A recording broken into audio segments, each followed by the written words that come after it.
और एक है महावीर मुंडा जी, उसको भी हम लोग गुड्डू के द्वारा सरना गमछा दे के सम्मानित करेंगे। और एक गमछा शिव लकड़ा जी को भी हम लोग सरना गमछा दे के सम्मानित करेंगे। और इनको जैसे ही सम्मानित होता है, इसको अतिथि गृह है वहाँ ले जाके हम लोग सम्मानित के साथ इनको बैठाने का काम करेंगे।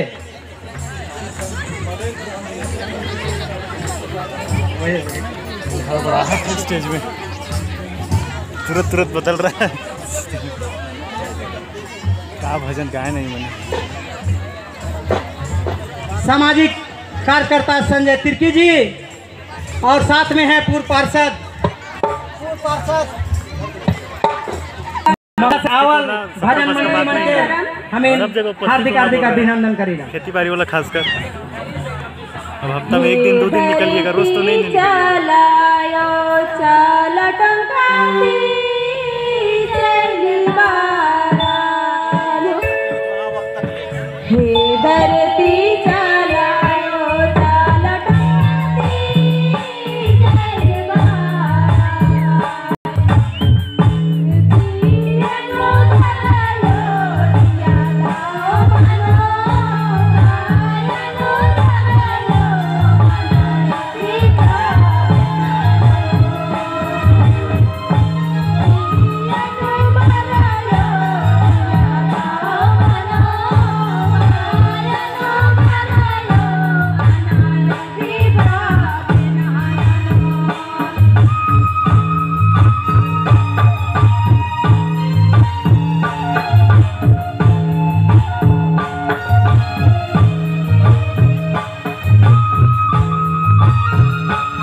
ताली बजा दो जोर से।